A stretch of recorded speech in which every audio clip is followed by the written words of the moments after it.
Well, hello, Viva El Birdos. The 2024 Cardinals season is almost over. The Cardinals have guaranteed themselves a finish over 500, which is some sort of goal that they have achieved. Good for them. Actually, it's putting a nice little upward movement on the end of what was been a very disappointing season. But hey, we got the writing team here to talk about everything that's gone on this year, kind of do a 2024 Cardinals season in review. And it might be our last podcast for a while. And so consume the content while you have it would be my advice. But even though it was a down season, and even though we might have some ideas for change, we're going to try to keep things positive and have some fun today together. So I don't know how it looks on your screen, but we can go around the circle here and introduce each other starting with our site manager. Heather, how's it going? Hey, pretty good. I've been playing some Legend of Zelda Echoes of Wisdom came out today. It's very fun. Nice. Yeah. Yeah, it's very fun. It's the one where you get to play as Zelda. Yeah. Always wanted that. Yeah. Very fun. Legend of Zelda, where you never actually play as Zelda until now. Yeah, until now. Yeah. What animals do we have in the house today, Heather? Well, we have the whole crew here. We have the cat. Jax, the pit bull, is in his crate, and then we have the 15, almost 16-year-old beagle running around. I think he's getting ready to lay down, so hopefully he's quiet. Yeah. But if he's not, you will know. I have headphones in, but you will still hear him. Yeah, beagles are not known for their quietness, but no, he's not a suffer in silence type. yeah. So counterclockwise on my screen, we go from Heather to Gabe, who no longer sports the Miles Mikolas mustache. How's it going, Gabe? Good. Clearly, it wasn't working for the Cardinals. So yeah, or for Mikolas. So that is probably worked worse for Mikolas than for me. yeah, but he still gets paid $17 million. So it took me some time to figure out why Gabe looked different. It legitimately took me about 2 solid minutes of staring at him to try to figure out what it was until I realized it was the lack of mustache. It was shocking how many people just do not notice when I shave my mustache. Like, I had a family event right after I did it, and 2 people commented on it, and I was like, "Wow, okay." It's weird. Yeah. All right, we got Adam with us for at least a while until his internet craps out. Adam, how's it going, man? It's going well, JP. Kind of feeling a little under the weather. It's probably something's going around, but season's winding down. Looking forward to some October baseball, but no St. Louis Cardinals in there. Maybe probably looking more forward towards the offseason. We're going to talk about that, so can't wait. Yeah, probably read one of my articles and got my cold, and now you've come down with it. So that's what happens. Is that how viruses work on the internet? Something like that. Yeah, I think so. Hey, we've got Skyrick with us. Mike Jones is back. How's it going, Skyrick? How's it going, guys? Just been defending people's constitutional rights across the land. Enjoying it. Nice. Very good. I've been rewatching The West Wing. Anyone into The West Wing back in the day? Yeah, it's been a long time. So many people seem to be watching that. Is that had a online renaissance? Well, I didn't realize lately, it, but I had already started. But it's the 25th anniversary of when the show came out, so it's kind of got a big, I don't know, resurgence. Maybe that's right now, why it kind of holds up a little bit, I guess. I don't know. It's interesting. I've always been into that government lawyery kind of stuff. So, but yeah, hey, well, Skyrick's great to have you back, man. For one more for this season at least, and looking forward to your contributions. Okay, well, let's just jump right in. We got basically season in review topics, and I thought we would go positives and negatives, try to balance the conversation out, because I know the season's been somewhat disappointing, but there's actually been quite a few bright spots. And so I thought, instead of just kind of doing grades across the board and some of the things we've done in the past, I think we just sort of hit the highlights. And so let's start with the offense, maybe the weaker unit, surprisingly. This year, I think we all expected the offense to be the key to this season and the pitching to survive. And maybe in the long run, the pitching has done more than survive, and the offense has been, I don't know, not so good. So let's talk offensive highlights. And I'm just going to go around the circle here. And since it's been a while since we've had him, and he is defending our constitutional right for free speech here on Viva El Birdos, Mike, give me your offensive highlight for the season. Well, I mean, for me, the offensive highlight, just especially in light of, youth, age, and circumstances and the fact that it's unexpected has to be Mason Wynn. I mean, I think that's like the lowest hanging fruit. I appreciate the lowest hanging fruit question of the night. It's just tremendous. There was everybody knew that he had the arm and the defense to play short, but when he was in Double-A, the question was whether he was going to be able to have the bat or not. And then, he answered the bell in Triple-A, and then he doubled down on it this season. I mean, I think they need to be talking extension with that young man post haste. Yeah. Yeah, definitely. I've got his stats pulled up here, and I love him sitting. I never would have envisioned a scenario where I would open up the Cardinals team page on Facebook, Fangraphs, and Mason Wynn would be sitting at the top of it in terms of WAR production, 3.4 WAR on the season, 621 plate appearances, 15 home runs, pretty impressive rookie season. I'd like to see that walk rate climb up a little bit, but the guy's 22 years old. I'm not complaining about anything that we've seen from Wynn so far. And, that contact ability is pretty much held up all season. You would expect a little bit of dip here towards the end as WRC plus is down to 103. But when you're talking about a 22-year-old putting up 600 plate appearances, that's not surprising at all as the season goes along. And the defense has gotten better as well. So yeah, low-hanging fruit, Mason Wynn, offensive and the highlight. thing too is, that's is a lot of times, especially in the minor leagues, because you can watch as much MILB TV that you want, but it's so hard to base the production value of those broadcasts. It's really, really difficult, especially to see defense. Yeah, on those broadcasts. And so, what we resort to sometimes is scouting the stat line, and even that by itself is impressive. But the one thing that if you can really watch minor league games and actually see, and that's where the scouting comes into play is this young man going to be able to improve? Because we can all, you can all look at a DRC plus or WC plus and tell whether somebody had a good season or a not so hot season. But those are the kind of things that are the hardest to evaluate, is whether somebody can actually work on their weaknesses and get better. And I think he's shown the ability to do that. Yeah, seems like it. All right, we're going to go randomly here. I've got an order in my head now, but it's not anything to do with what you see on the screen. We're going to go Gabe next. Gabe, your offensive highlight. And then Heather, you are on deck.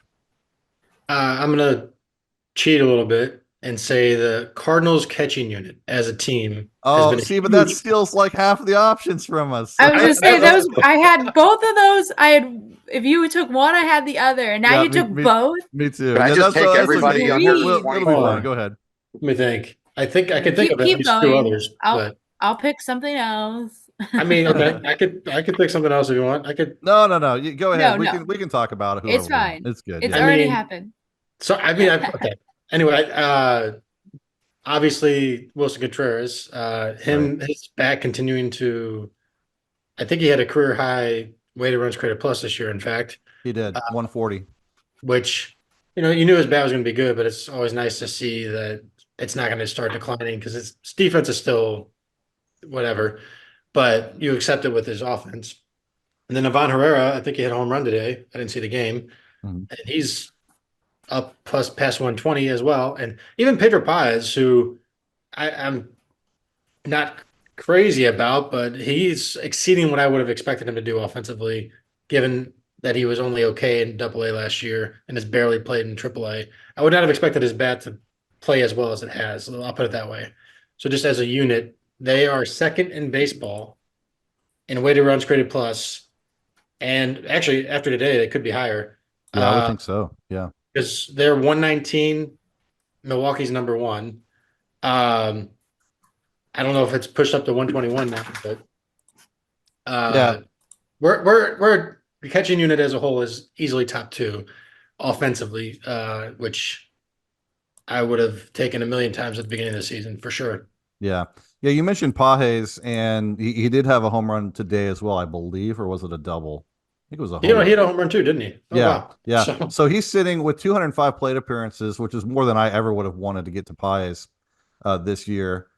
Sitting at a 77 today, but with that home run, I'm going to guess he's at an 80. Jumped up to 80. Yeah. Yeah. And if you would have told me that Pedro Pages would get 200 plate appearances and still have an 80 WRC plus, I would have taken that.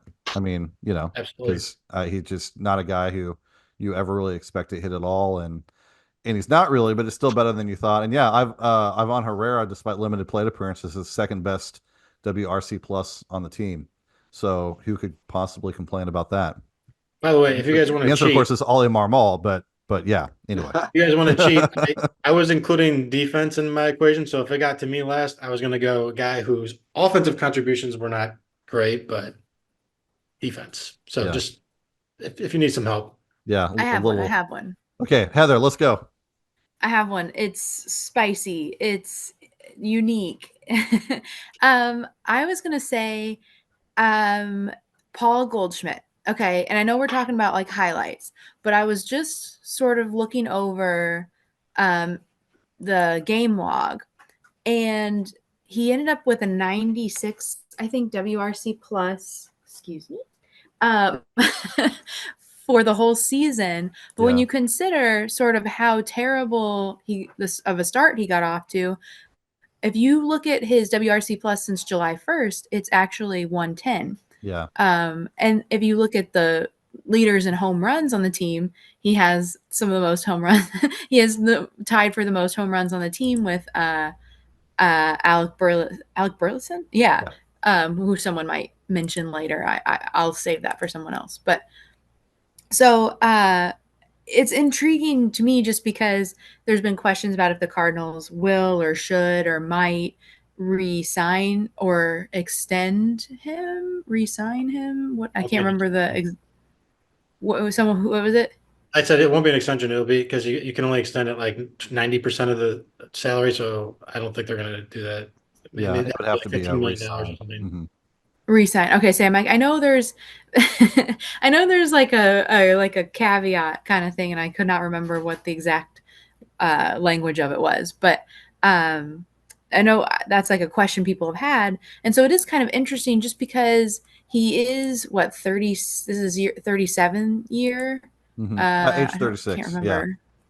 Yeah, 36. 36. So he's going into his age 37 season. So it's kind of interesting to look at just to me because if the Cardinals think they could get a good deal, because I don't think 96 WRC plus is exactly his true talent level, because he's still hitting the ball really hard. I don't really know exactly. It does a lot of his other stats look pretty much the same as usual. But because he's had a down season, they might be able to get a little bit of a deal. I don't know. It's just something interesting to me to think about. And it seems like a Cardinals move to do, at least for another year. So just wanted to bring that up because I thought that would be fun. Yeah, it's a good take. I like that one because Goldie's been both a disappointment and also in the second half has been fairly productive. So yeah, good take. Adam, go ahead, man. Yeah, so I was going to go Mason Wynn. That got taken. I was going to go Ivan Herrera. That got taken. So I will probably go Brendan Donovan. You know, it's so great to finally see him healthy over the course of a full season. And now this is his 150th game that he played today. And he only had one plate appearance, but I think he got one single. I want to highlight specifically over the past months, or approximately since August 23rd, he's got a 140 WRC plus, and he's slugging 500. You know, for the season, he's usually around that 400 mark. Mm-hmm. He's been around that part for this entire career. He's a career 403 slugger. So obviously, it's a smaller sample, but over his past 122 plate appearances, it is a lot nicer to see him at that higher ISO. He's hitting 300 and just overall better production. And also, the last thing I wanted to mention about Brendan Donovan, you know, he's known for his versatility on defense, but he's not necessarily stellar at any one position. And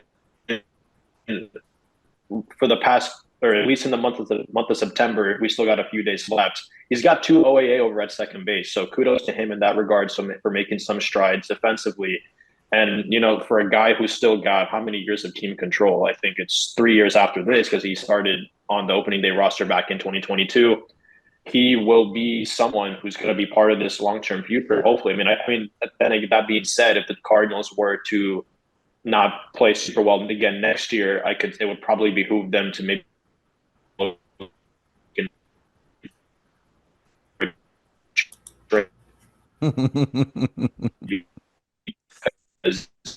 fill in the blank there. We're going to be Poor Adam. throwing in the Second towel. time in a row, he's had problems. I just want to Poor cover all guy. the bases. I want to cover all the bases. Yeah, but I mean, we missed like the last he's been 20 awesome seconds all of what year. you're saying. Yeah, I think we got the general gist. The general gist was that Brendan Donovan good, defense good, offense good, and yeah, I like that was my choice. I thought Donovan would be a safe choice for me to take today last, but you got him, and like you, I'm kind of ready to pencil Donovan in at second base, pretty much as a starter for the next 2 or 3 years. He's going to be a free agent 2028. You got him 2025, 26, 27. I don't think he'll ever have a huge salary. He'll probably start pushing Tommy Edman levels, but nothing that's going to be prohibitive. And even though like Sajaci and Weatherholt are kind of coming up, I'm really happy with Donovan and what he's been doing essentially the last couple of years. And I still think there's more walk potential there. He showed it his rookie season, and hopefully as we go along, he'll start walking a little bit more in the next couple of years. By the way, do we think Donovan's relatively slow start is due to recovering from injury a little bit? Could be. Maybe a little rust. Could be. I don't know. That's just a theory I've thrown out there. Speaking of injury theories in second base, I still think, I haven't talked about it much because I have zero evidence, but Nolan Gorman has all the appearances of a hitter who struggled with a nagging injury all season with his elevated K rate and some of his defensive problems. There's no reports of that, but his stats line and everything looked like a guy who had some sort of issue that he fought with for months. So, I want Donovan at second base going forward, but it wouldn't shock me if Gorman turned things around next year offensively. Okay, who do I pick now? I mean, I was gonna go Ivan Herrera, and then because I figured going last, there's no way Wynn would be in there, and some of these other guys. So here's what I'm gonna do. I don't really want to. I should pick Alec Burleson. I'm not. I'm gonna go Lars Nootbaar as my offensive highlight because I like it. Despite missing a lot of time, the last couple months he's managed to get his WRC plus to 110. It'll be over that today. You're starting to see sort of normal Lars Nootbaar production coming back, and that needs to happen. Nootbaar needs to be a 3 to 4 WAR player for this team going forward, and he's going to come in at 1.5, but only in under 400 plate appearances. So easy to see a 2.5 this season if he had been healthy. Maybe 3 or 3.5 if he can ever put everything together. But Nootbaar had an off season, but still reminds us of what he's capable of here at the end of the season. So that's from the plus side. Let's flip it around. We'll go a little faster on this one. From the downside, and I'll just sort of open it up. Does anyone have anyone they want to share? Who are you most disappointed with offensively this season? And again, I'm just opening up. Not all of us have to share, so go ahead. Yeah, Scooty, you got Goldschmidt. that one too. I was like, oh, excellent, because that's part of it, the poetry of it. Because I think he did turn things around. I don't know. I was looking at his walk rate. That is the one thing that is way down from shockingly low prior seasons.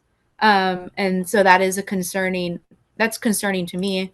I don't know why a batter that's been walking about 12% of the time would all of a sudden walk under 8% of the time.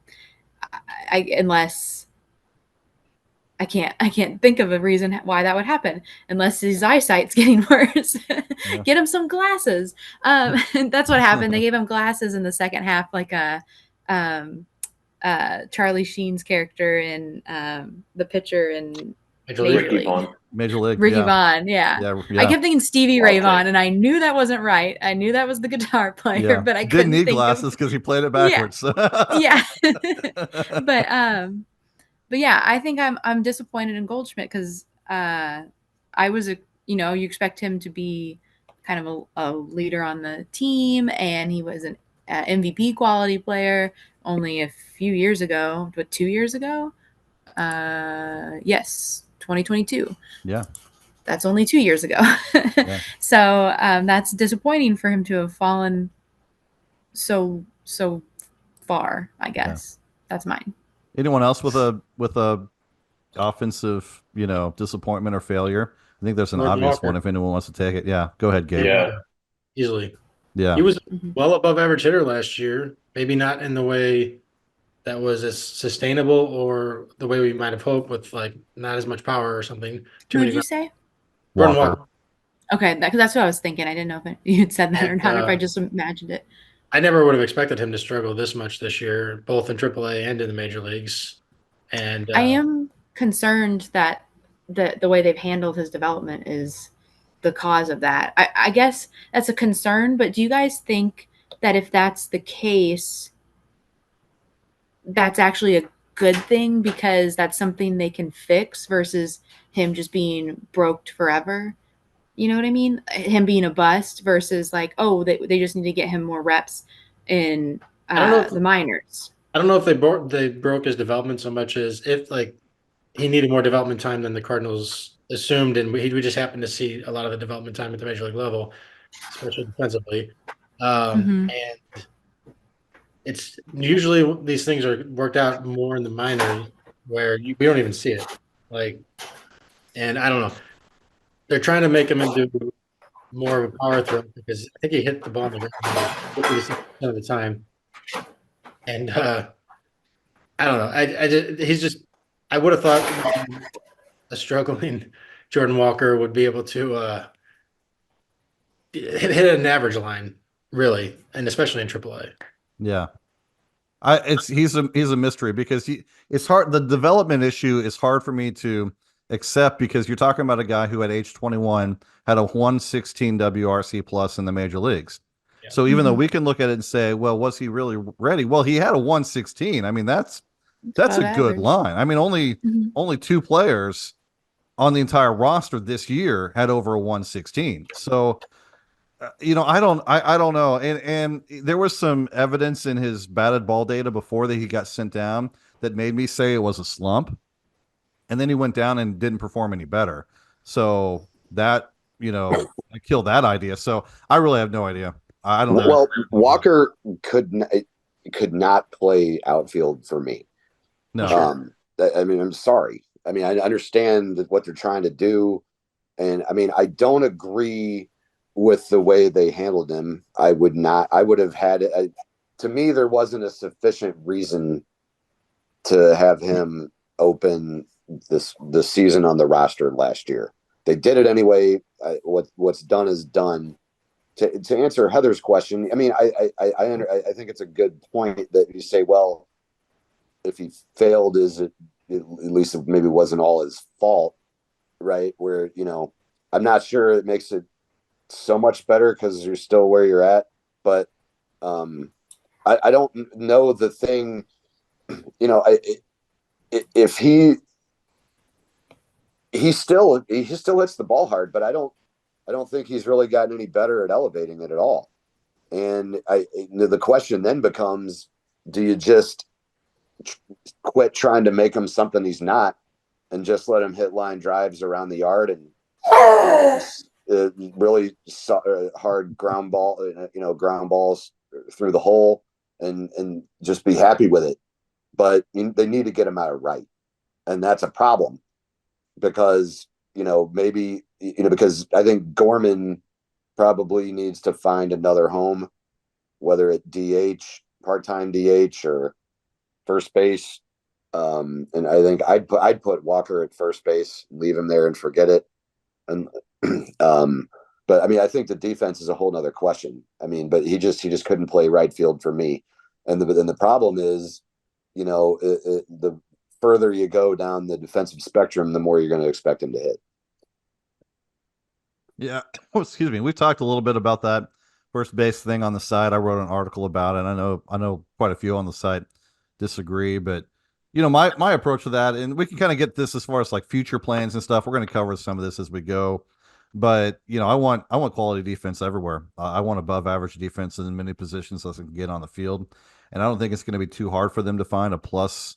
By plus, I just mean above average. I don't mean like, a plus 10 OAA player or anything like that. But I don't think it's going to be that hard for them to find a plus defender for right field. Chase Davis might be that guy in 2 years.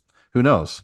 Weatherholt, might end up being the center fielder of the future. We don't have any idea yet, how these things are going to play out. And so with that being the case, and Gabe, you've argued that Walker has improved and could still improve. I agree with you on that. Will he ever get to average? I I'm starting to doubt it. And if he's not going to make it, since I'm a fan of rebuilding anyway, we can talk about this. I would just go ahead and move him to where I want him long term now, and sort of rip the band-aid off early. But so yeah, Mike, I'm kind of with you. Any other offensive disappointments you guys care to mention, or should we move on to pitching? I think Walker's the guy who stands out. A whole lot of mediocrity on the rest of the team, but as far as like guys we actually expected to hit who didn't, Walker's the one. You've kind of mentioned it, but Gorman, he's another big one. Yeah, Gorman too. Yeah. And that's super unfortunate because I mean you don't expect somebody to get worse like that, right? In year like, 3. I mean, it's not good, and he's bad on defense. That's another thing. So it's not like, well, you say, yeah, but he's Harrison Bader. His defense, he's in there for his bat, and if he can't stop swinging and missing at the high strike, I don't know what they're going to do. Yeah. I mean, you say, well, you put him at DH, but there's going to be we know there's a penalty for that. Yeah. When you're sitting there cold, not playing defense, not, and I don't know.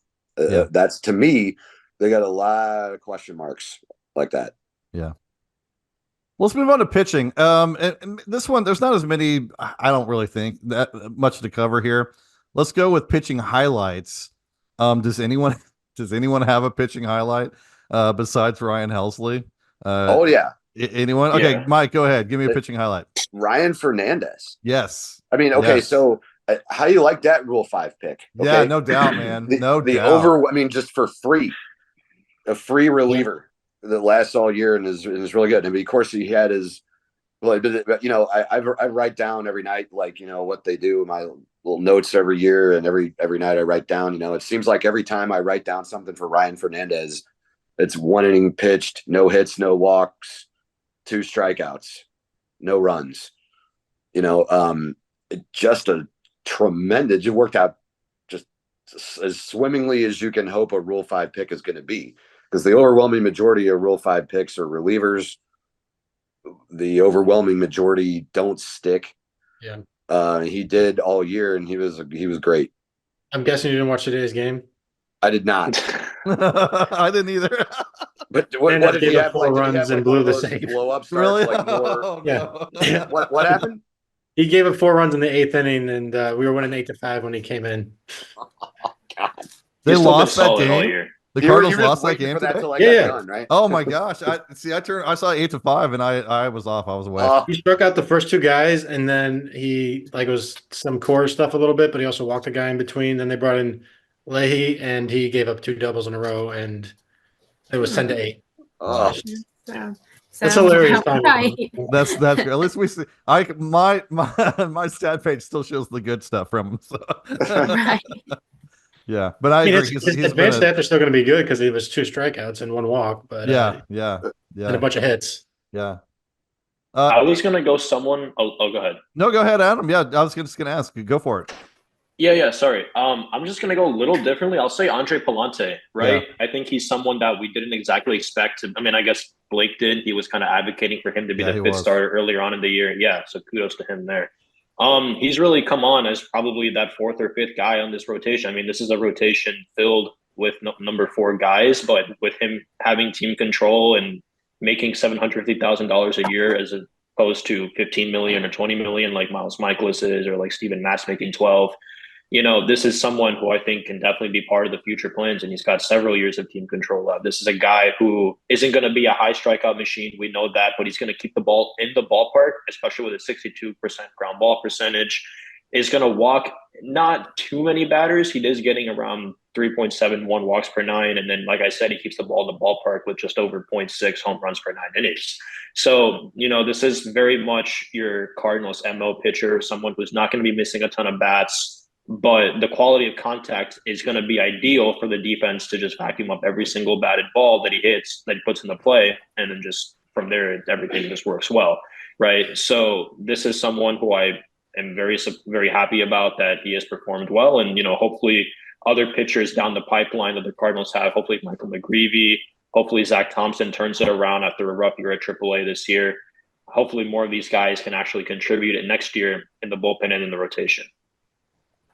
I agree with you largely about Palante, and even though we're doing positives, I'll give you a little negative on him. One of the things that makes me a little worrisome about him is that K to walk ratio. I don't know, I don't have that up, but just looking at his K percentage versus his walk percentage, he has what I would call like the lowest ratio of K percentage to walk percentage. He walks more than any of the other starters, and his K rate is one of the lower rates among a starting pitcher group that, other than Sonny Gray, doesn't strike anyone out. So that's not a strong indicator for future success. But like you said, we're talking about a number 4, number 5 starter, and his FIP, even despite that, not bad at all. So yeah, I mean, I'm definitely willing to roll with him in the rotation as the number 5 or number 6 guy next year, depending on who they have. They've got 6 starters under contract right now, without even including Palante. So we'll see how that goes. But yeah, I would say Palante is definitely a bright spot for the season. Yeah, one that I would mention too, just kind of moving on, Liberatore as a reliever, solid. You know, I think, and even as a starter, he wasn't great as a starter, but you throw his starting stats in with his relieving stats, you know, better than replacement level on the season. And I still think that with that K and walk ratio, that there's some future there a little bit. Maybe not on the rotation, but you know, if they can tag him along with a right-handed pitcher, so that there's, or wait, would it be yeah, so that there's lefties in the lineup and kind of use him in that way, he could be pretty valuable guy. I got an off the wall one. Yeah, go ahead, man. Lance Lynn. If Lynn. We should have mentioned Lynn. Yeah. If before the season you were told Lynn would have 23 starts and have an under 4 ERA, I think everybody would have taken that. I know it's ERA and not performance, but I mean most of that is, he even had an 11 earned run start in that ERA. Mm-hmm. So from a results standpoint, at least, Lynn has been, honestly, the pitching plan has mostly worked how the Cardinals wanted. It's just that the offense decided to play dead whenever anybody touched second base. Mm-hmm. So yeah, Lynn would be a positive for me. Yeah. Yeah, Lynn definitely. Yeah. Gibson to some extent too. I think Gibson was fine this season, and Gray a huge positive. It's too bad Gray that his ERA ballooned up a little bit, because Gray has been one of the most dominant pitchers as far as strikeout stuff and walk stuff that we've seen in a long time. He's been better than I expected. Yeah, even Sonny Gray. 30% K rate from a starter on the Cardinals is insane. Yeah. So, yeah. Do we bother with disappointments on pitchers? Do we really want to go down that road? I don't really have a lot of disappointments, except for maybe I would have liked to see more from Steven Matz, but that's not really a disappointment because he's got a bit of an injury history. It's kind of more of an expectation than a disappointment. Yeah. So I can't really. It's disappointing that it's an expectation, I guess. But yeah, I'm disappointed for him as a person, but not disappointed in him. You can't help that. Yeah. But, obviously, Miles Michaelis, JoJo Romero. Yeah. What do you guys make of Miles? Because Michaelis, like, are we FIP believers or are we ERA guys for him? Because I mean, he is technically second on the team in FWAR among pitchers. His ERA is terrible. His FIP is not bad, 4.2 FIP. Where are we going with him? I'm gonna say in between. I don't think he's as good as his FIP is. I also don't think he's as bad as his ERA is. Yeah, but he's still, on the whole, I would think you could safely consider him a disappointment. Yeah. Now, if we go into next year, he has a very similar FIP, but for some reason his ERA is 350. Then we'll know, like, okay, so he got really unlucky this year. If he does this, basically the Adam Wainwright thing, where we look at his ERA and we're like, there's no way the FIP is accurate, because every time he pitches the ball, hitters just crush it. Yeah. And then we'll know he's just toast, and we should probably release him after like 10 starts. But so we'll see. Yeah. Well, let's talk a little bit about the front office. We're going to go front office. We're going to do management too. Dugout management. Report came out today from John Denton that said that they were going to be reviewing the Mozeliak situation soon. Who knows what John Denton means whenever he writes anything. But I hope you're not watching, John. Sorry, buddy. But yeah, I have no idea what that means. So we can pretend and we can play along. Front office, we know change is coming. We know basically everyone in the front office is under contract through next season, but excuse me, their job might be on the line right now. We know Gary LaRocque is already out. What's going to happen?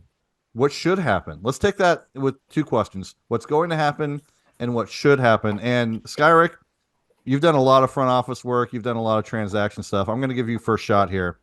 What's going to happen this week with the front office? Well, I'm a lot better at the what should happen than what's going to happen.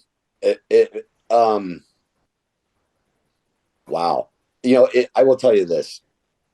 It wouldn't surprise me if nothing really happened. Honestly, if they just had a conversation about it, if we get some kind of thing that Bill DeWitt said, we had a great conversation with our front office people, and Kai and Bloom contributed to that, and we have a renewed focus for next year. But what should happen is, I think I don't see any other reason, because you got to understand, I don't have any inside information on this stuff, but I'm just talking about from a common sense standpoint. Doesn't sound like standpoint. anyone does, to be honest. Right. I mean, the Cardinals are sort of a famously tight-lipped organization when it comes to trades, and it's got to you can probably multiply that by a factor of 10 when it comes to what's going on here. Yeah. But it doesn't make a whole lot of sense to me. Number one, why they would go out and get a guy like Kai Bloom, and number two, why he would come in and take that job and move to and do the whole St. Louis thing is like a phase out thing for him. The whole thing doesn't make any sense unless he's going to be transitioning into that job at some point. Now, I could be wrong. Maybe it is supposed to be like a senior advisor, slow down type deal, but that just doesn't, I don't know. That just doesn't really jive with me. So, I mean, what should happen is, he transitions into the role. Gersh figures out if he's a Mozeliak guy or a Kai Bloom guy, and then he either stays or leaves. And I think that's probably the major thing that we could look at. Now, I mean, it wouldn't surprise me, though, if they just let it ride out for another year. It does seem like most of these contracts go through 2025. They do, yeah. So it seems like it would be surprising to me if there was a big change before 2025, but I wouldn't rule that out. I was just looking up Gary LaRocque because he, I guess, retired. I'm looking at what you wrote, Jason. He retired. I had a lot of inside information in that one, as you can tell. Yeah. We don't know it. Yeah. But I mean, there haven't been any reports that say he was encouraged to retire or anything like that. And he's been with the organization or within baseball in this type of role for 41 years. Yeah, it's 40 something years in MLB and 12 in that role with the Cardinals. Variously titled, because it hasn't always been director of player development. It was a couple other titles, I think, but yeah. Yeah. So it just seems like, I mean, that's a pretty decent career. You could just legitimately be retiring, And I said it should happen. I said it should happen because, I mean, for me, the last 2 years, the messaging has just been off about a lot of things. I mean, we can rehash or we don't need to rehash or relitigate the Wilson Contreras thing, but the Cardinals have prided themselves on catcher defense. To me, the Wilson Contreras thing is the most stunning acquisition we've ever made for that reason alone, because we've had a catcher carry for a long time. Okay. Even we had backup catchers that could hit, that couldn't get anywhere with us because they wanted, what was the guy's name? Cruz. The guy Tony Cruz. They wanted people Yanni or Molina, I think, famously like Tony Cruz. Who were better on defense and worked better with the pitchers and all that. And we get him anyway, knowing that there's going to be a drop off in certain critical areas, and we sign him to a long-term contract. And then about a month and a half into it, one day he's playing defense and the pitcher, and one day it was, no, wait a minute, no, I'm sorry, not sorry, he's not doing that, but he's going to play DH, not outfield. That's the weird thing about it to me. Not that they signed him, but that they signed him knowing like they obviously knew what kind of catcher he is. He's not he's been in the league a long time, and then had that whole he's not like that whole controversy thing about him not working well with the pitching staff. I'm like, why would you say that? I feel like that's a little embarrassing because it makes it look like, was that a surprise to you? Well, right, exactly. You didn't know. First of all, if that's happening, why are you talking about it? But like, why are you throwing Wilson Contreras under the bus? And then one of the best hitters on the team, the only one that's hitting really, and then and then and then if it is true, like, how did you not know that was going to happen? We all kind of knew that about him. That's not a mystery, you know. That was point one in the scouting report on Contreras. Yeah, we all knew that. I knew that, and I don't know anything. So you have that, and then you have, we got some of the pitchers like Thompson. 1 minute he's in the rotation, then he's in the bullpen, then he's being sent back down to AAA to be in the rotation, and that's like the second or third year of this. I mean, make up your mind and figure something out. Like, well, and the evaluation aspect of it too. It's like Thompson has 7 or 8 good starts at the end of last season, but we have this whole body of work, and so they write him in as the number 5 starter this season and give him 4 starts, and then they're done with them. And look what has happened. I kind of agree with you. It's been a messaging issue. It's been some odd player development decisions that, like Victor Scott this year, didn't make any sense at all. But as far as his development, his offensive potential, who would do that to that young guy? I mean, I realize there were injuries and other factors, but you find another solution than throwing Victor Scott, a guy who barely hit in AA. I mean, he had a 110 or whatever, but still, and really needed AAA as a hitter. You throw him to the majors. I don't know. Just wouldn't have ever done it. Gabe, what do you think? Yeah. You're saying me? Yeah. Let's say first, he wasn't the 5th starter. Gray was hurt for the first couple of starts, and that's why he was put in the rotation. He was the 6th. No, well, yeah, that's right. That's what I mean. He was first up, is what I meant. Yeah. And I'll also say Contreras was not actually hitting well when he's taken off the catching role last year. He had a really big second half. None of that matters. Just clarifying. I would say. All right, Gabe. We've got to make me look dumber than usual. We're trying to complain here, Gabe. Don't bring facts. All right, let me complain. Well, no, see, I knew about the Thompson thing. That still doesn't solve the Thompson problem. I mean, they've been doing that to him for years. Yeah, but I mean, yeah. Anyway, I would say that it'd be weird to like do a wholesale change of the front office at this point, just because like their plan worked this year. The offense just collapsed, which isn't really on the front office. Technically, it's on the development team or whatever. I don't know. It's a little murky, but like I don't know. It's just weird to me why people like, not you guys, insist on complaining about the pitching when the pitching exactly what the front office wanted them to do. Yeah, it worked. The strategy worked for a team projected to win 83 games, which is what they're going to win. Yeah, and I'm okay with like the transition year. Just, I mean, I don't believe John Denton, by the way. I don't think they're addressing the Mosaic situation. I think they're going to make some. What even is the situation? Just that he is. He did some editorial. Like 1 year left, I think. Yeah.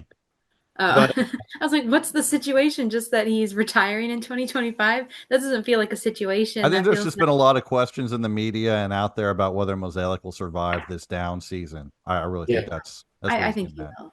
Yeah. So I do think the one thing you got to do, I don't know if we're focusing on the front office, is you got to fire Turner Ward. Like that's pretty basic.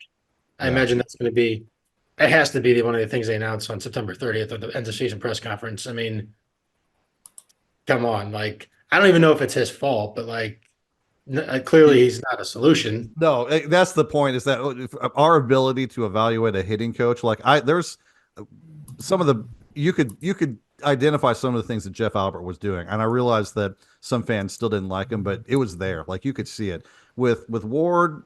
I mean, you cannot possibly say that he's part of the solution. Is he the problem? I have no idea, but he has no one. Basically, no one except for Mason Wynn has really improved under him, and Wynn is a 22-year-old escalating player anyway. So, I mean, he's also been an average hitter, which I'm not complaining about, by the way. But it's not like he's suddenly MVP level offensively. Right. Yeah. I mean, he's barely got over 100. I mean, that there's not criticizing him. I'm just saying, Right. you know, right. Yeah. Adam, your thoughts? Jump in there, man. I think I kind of cut out. Do you mind repeating the question for me? I'm so sorry. What was the question? Like half an hour ago. Front office, what would you do, or what should happen next week? Oh, okay. Yeah. Okay. I'm sorry about that. Just, I think we've kind of heard it already from Mozeliak himself.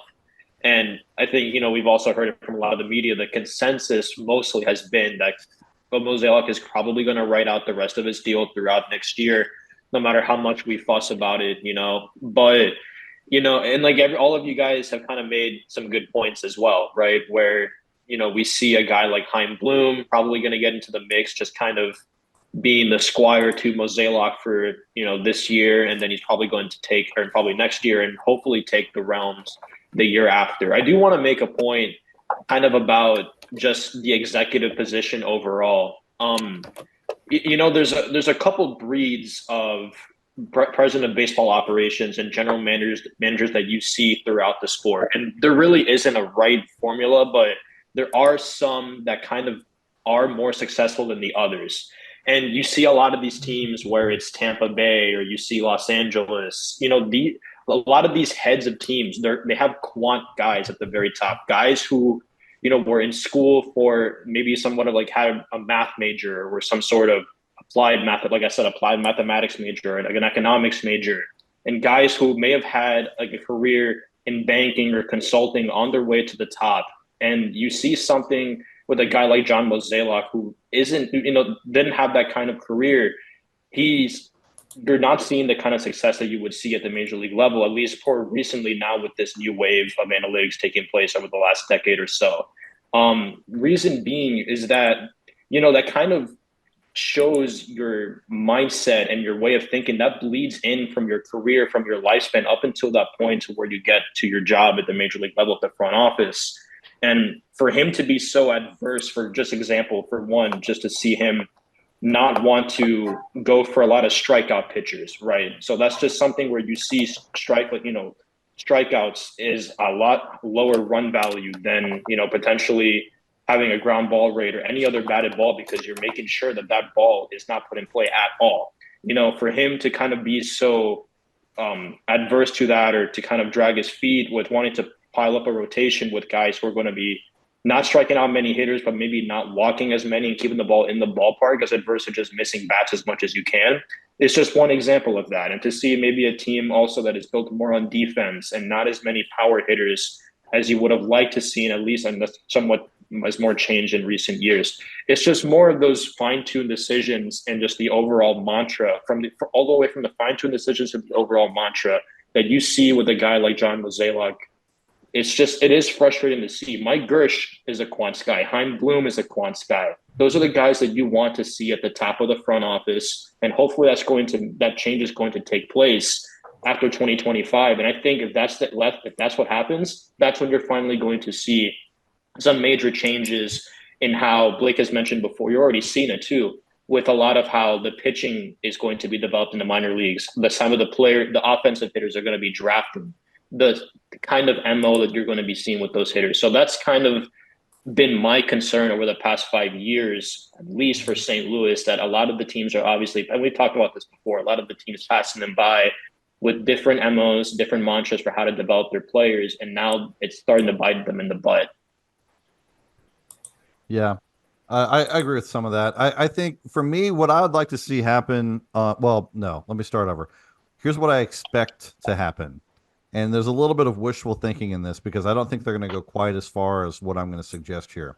But the scenario that I would sort of like to see and that I think has a chance to happen is that Chaim Bloom is promoted from essentially a senior advisor role, what he's in now, to the director of player development.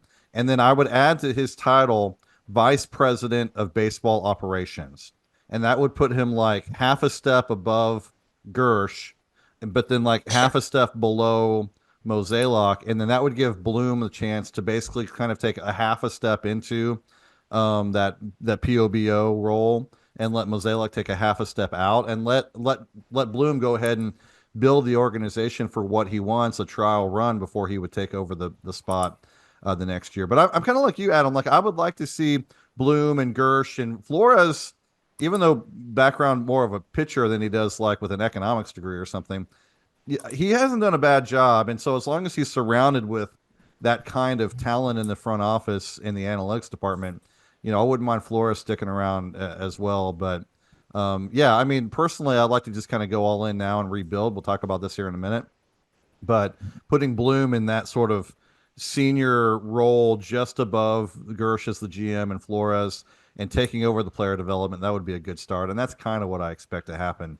But I really want him in that VP of baseball operations role instead of just the director of player development for this year, because otherwise I don't see a whole lot changing. But yeah, let's go on the field management, coaching staff.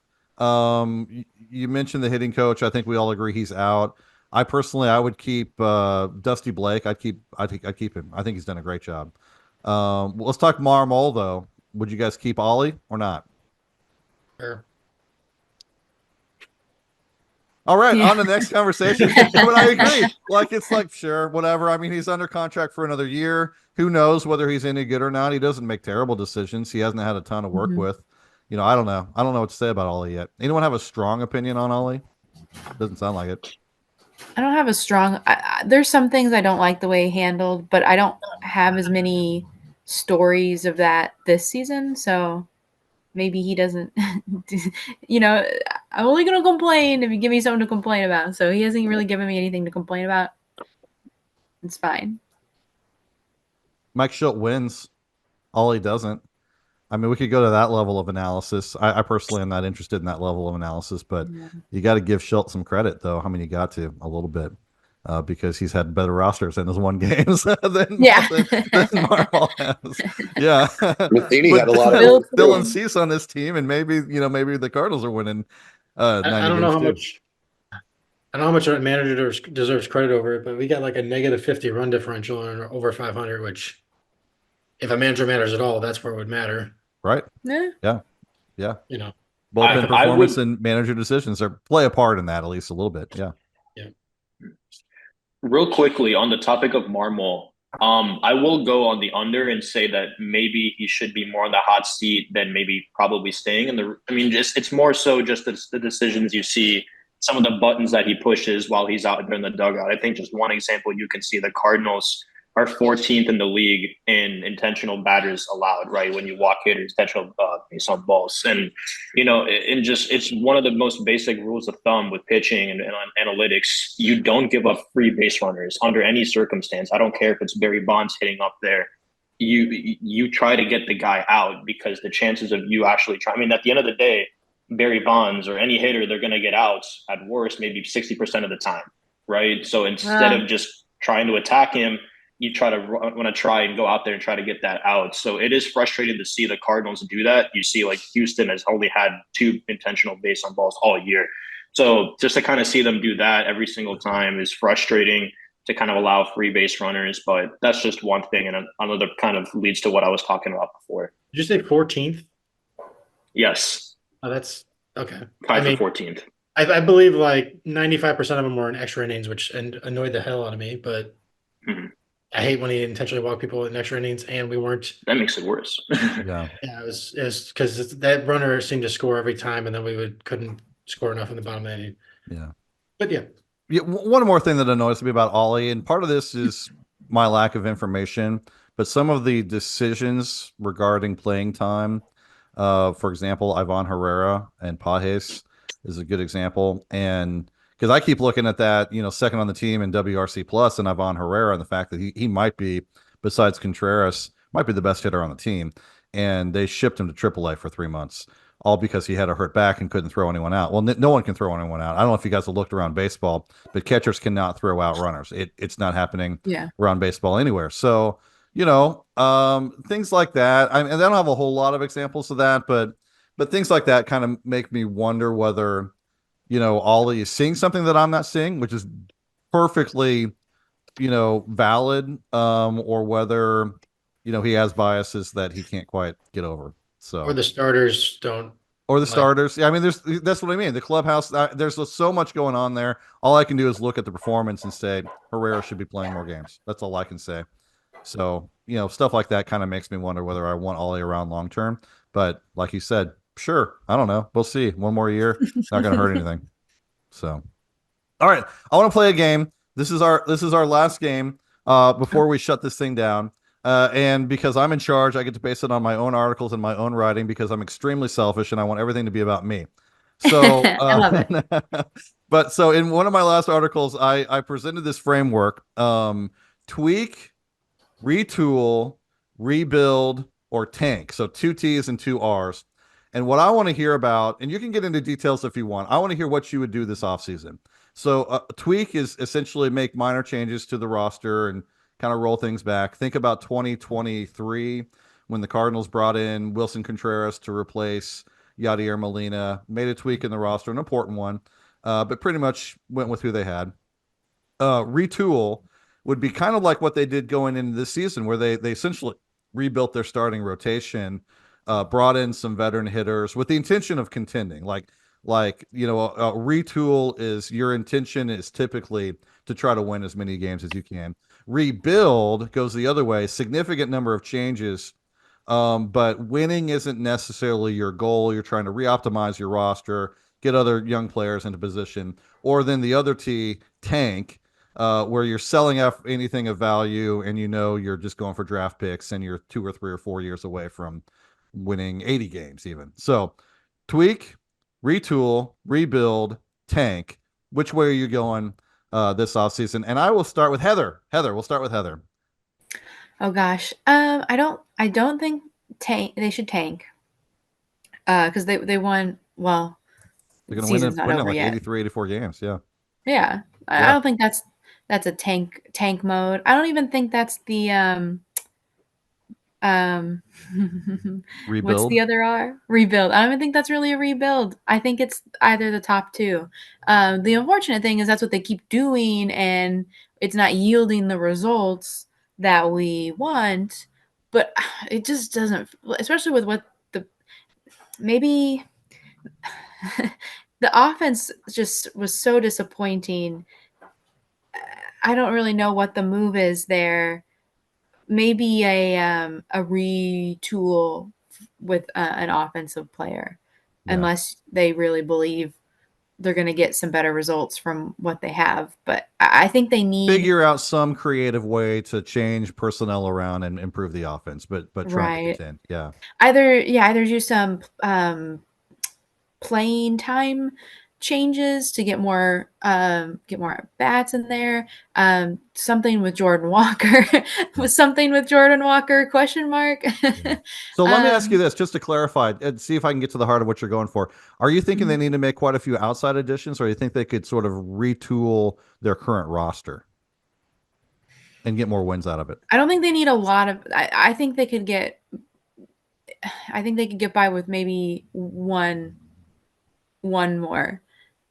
addition. Okay. I don't know where it should be, because I would like to see what all those different positions can do. And I don't think maybe, I don't know, because first and third base are, well, Goldschmidt might be out on the outside, but they don't re-sign Goldschmidt. So maybe that's where your move can be, is either one of those spots, DH or first base. So I'm gonna write you down based on the definitions that I used in my article last week. I'm gonna write you down for a tweak, because it would have more to do with bringing in talent from the outside. You're tweaking the roster, moving guys around that we already have to try to get more out of the roster, which is probably why they could win 85, 86 games next year if things went well, if the young talent improves. Let's see. We'll go Gabe. I'm just gonna go clockwise on my screen now. Gabe, tweak, retool, rebuild, tank. I gotta do tweak, because I'm looking at the current roster and I don't think we have. I mean, the rebuild does not seem like it would work for me, because what kind of value are we getting back when we trade all these guys? Well, see, because I would call, and I'll talk about this in mine, I would call trading all those guys essentially tanking.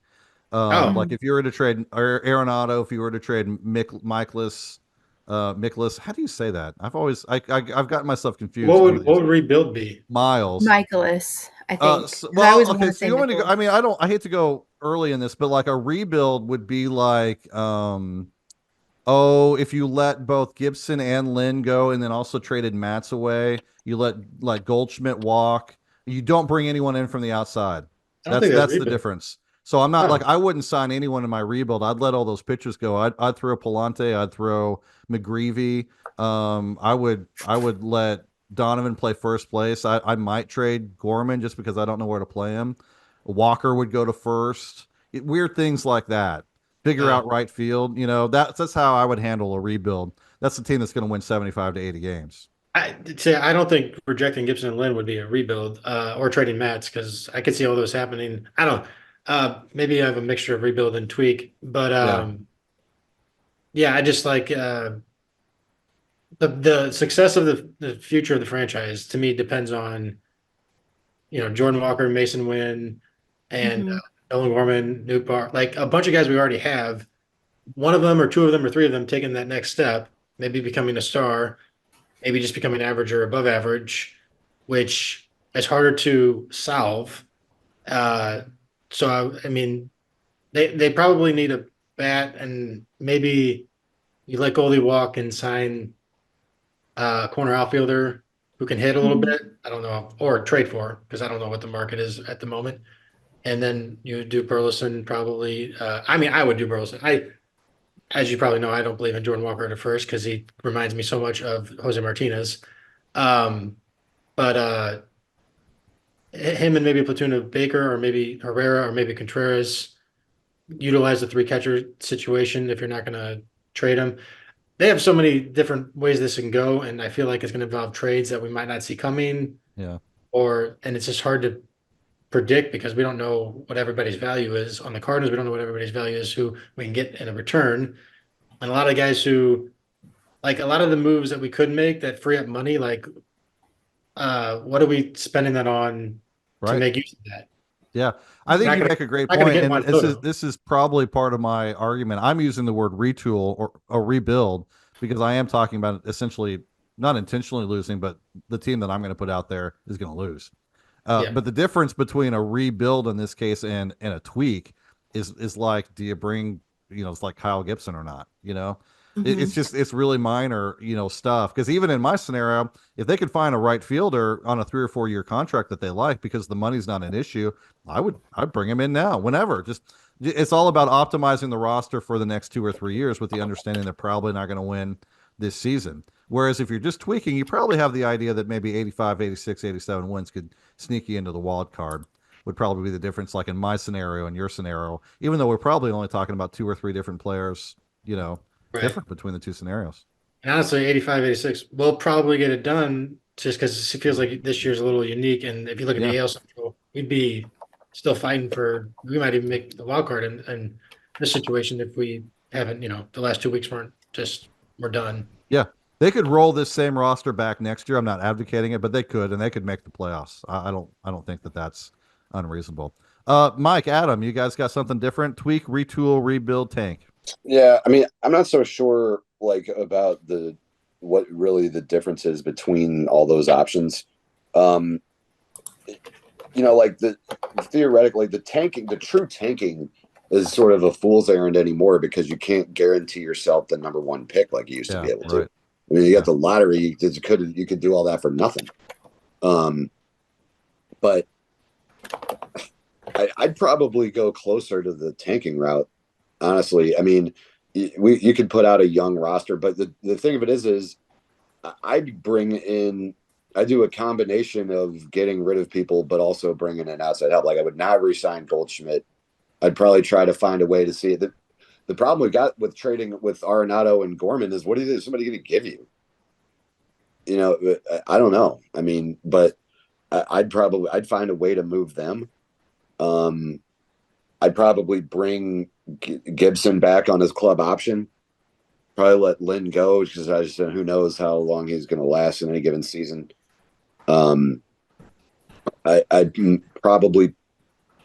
I'd find somewhere else to put Walker, or I'd option him to AAA again.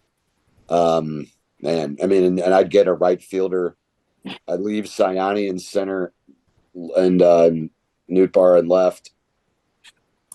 Donovan and Segazy could move around, with Donovan playing left sometimes. Leave Wynn there. But then, I don't know. Maybe that's not a tank, but I'd get rid of the expensive, older folks and go with youth. So if that's a tank, a rebuild, it could be any of those, really, Yeah. to me. And the definitions are just sort of, there to kind of get the ball rolling. I would kind of say a tank would be if you were if you're letting Goldschmidt walk, you're letting Gibson and Lynn walk, you're trading Mats, you are finding something to do with Michaelis. But I think the key to it is whether or not you're going to keep Arenado. If you're going to trade Arenado, knowing that you're not going to get a lot of return, and you're not going to necessarily sign anyone back, that's what I put as a tank. Now you're talking about signing other guys and redistributing talent, so that could be a rebuild, that could be a tank, could be a refuel. I guess I'd call it a rebuild. Yeah. If I'd had to pick, because like I wouldn't just like purposefully put, the cheapest team I could find out there. And maybe Right. that's the true definition of it. I wouldn't do that. Yeah. Because I think that they've got pieces that can help them get to the playoffs. Yeah. So, no. So I guess it wouldn't be a tank. It'd be closer to a rebuild. But I would. I'd try to do a lot of what you said. Trade some guys, but I'd also backfill it with something else. Adam, what about you, man? Yeah, I'm in agreement pretty much with Mike. I would probably be somewhere in between rebuild and tank. And the only reason why I probably would go with rebuild instead of tank is that if DeWitt is willing to open his checkbook and try to sign some pretty significant help to try to fill in the gaps in the rotation, and then maybe try to find some help in the lineup, which I think we all know he's not going to do.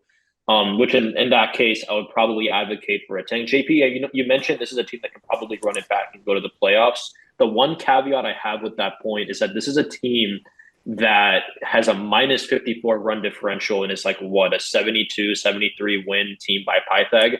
So they've definitely overplayed their win estimation this year, and they definitely won a lot of these one-run games, and we saw that. And this is, I think, if they run the same team out there again, I don't think we're going to expect to see an 81, 82, 83 win team. I just think that would be difficult for me to imagine, and then on the discussion of rebuilding, this is a team we also mentioned that this is like they got maybe a below average farm system at best, maybe average.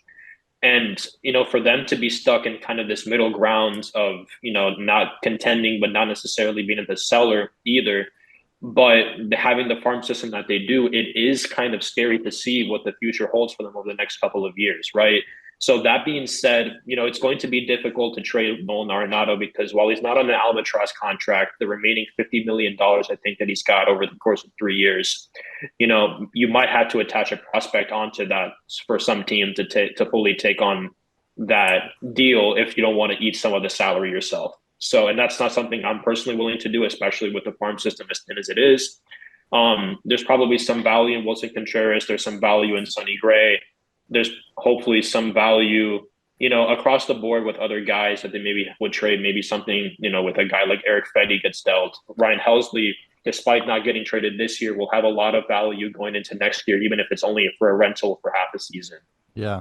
I think if you see the Cardinals, continue to falter, it would, like I said earlier, it would be in their best interest to test the market for all of these guys and to, call teams and see what they can get for them.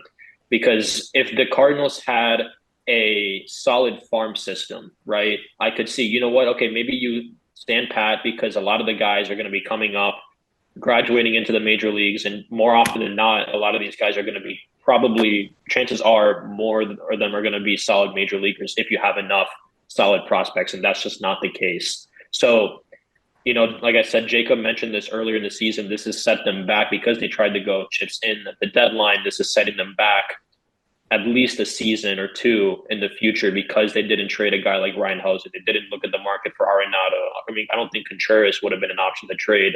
Neither would have been Sonny Gray. But it is sad to see, even thinking retrospectively, what could have been with the trade market in July. And hopefully things might be different this offseason and next year, but only time will tell.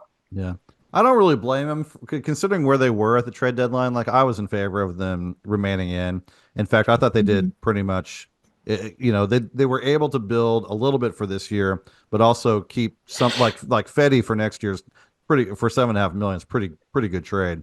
I like For all Edmund. those Yeah, moves. they didn't give up any prospects for him.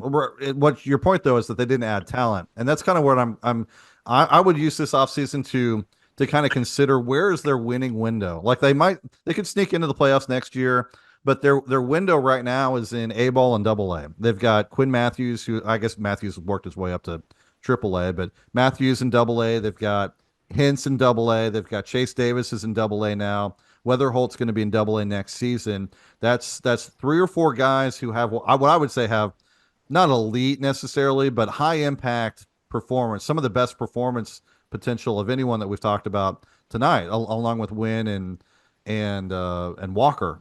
So that's what I would build toward. And any guy that's not part of that window, I would either see what we got with him or go ahead and move him. So Helsley, I would try to trade Helsley this offseason. If I couldn't find a place for Gorman with 4 years under control remaining and 2 pretty good seasons in the majors, I would see what I could get for Gorman. I would, move some other pieces around. Arenado, I'd probably keep. Donovan, I would keep. Mostly just because in 2027 they could still be part of the club. Contreras could be a contributor on the club. So, yeah, I would be mostly building towards 2027 as the year where they might have a chance to like legitimately contend, not just for a wild card spot, but for the NL Central title. And that's what I'd also add that trading Arenado carries its own huge problem that we benefited from originally. He has no trade clause. Yeah, he could be like, That I too. only want to go to the Dodgers. Yeah, which is what he did for the Cardinals. yeah, And then what are we spending the money that we saved by trading him? yeah, because they don't need the money. It's not a money issue at all. Yeah. So, Right. And he's a 3-WAR player, and I think third baseman actually aged pretty well defensively. I agree. You've said that a couple times. I completely agree. And I'm kind of banking on that even though he might be a 100 WRC plus hitter for the next 2 or 3 years, if he's still providing plus defense, that's better than Gorman or Walker going to do at third base. So I'm pretty much good with it. I would hang on to him because even though I'm rebuilding, I still think if things work out well, like I hope they will, Quinn Matthews makes it up and starts pitching midseason, Walker gets his bat going, Mason Wynn takes a step forward, Donovan holds on. It's a team that could win 83, 84, 85 games next year, even though I'm rebuilding, And so you just never know. I wouldn't go too far with it, but it's all about reallocating assets, about adding talent, for that AA, AAA window here in 2027. And positioning players for where I want them to be in the long run. So, but I've got. I have a correction for Gabe. Ooh. I missed 10 minutes of what people were saying because I was looking this up. I'm pretty sure he said Jose Fernandez at first base when talking about Jose Martinez. Jose Martinez. Is Jose Martinez. I was like, who the heck is he talking about? I think he said Fernandez. Right, you might have, I don't know, but I was like, oh, he means Jose Martinez, because I'm like, I remember and I know what he looks like, but I could not. I'm like, Jose Fernandez. There's none on the Cardinals. I don't know who he's talking about. It's Jose Martinez. And just about that, Jordan Walker used to play third base, right? Which is higher up on the defensive spectrum than anything. We don't actually know how good he was, though. None of us saw him play. That's the only problem. He wasn't terrible. He wasn't terrible. I wouldn't want him to try to take third base again, but it's hard for me to believe that a guy who played third base at AAA acceptably couldn't handle first base. I don't know that we know that though. He wasn't in AAA when he played third base. AA. He played third base at AA acceptably. How do we know? I hope you hear what I'm saying. We didn't see acceptably. Yeah. We don't know that. It's more scouting consensus than anything. Yeah, scouting reports. Gabe, I've read Baseball America once, so they're minor league. I know everything I need to know. He's just a very clumsy guy, and it feels like at first base, like I said, I don't feel like he doesn't seem clumsy to me. I guess maybe that's where we would disagree too. He seems clumsy because he's in the outfield. Do not. But I don't think.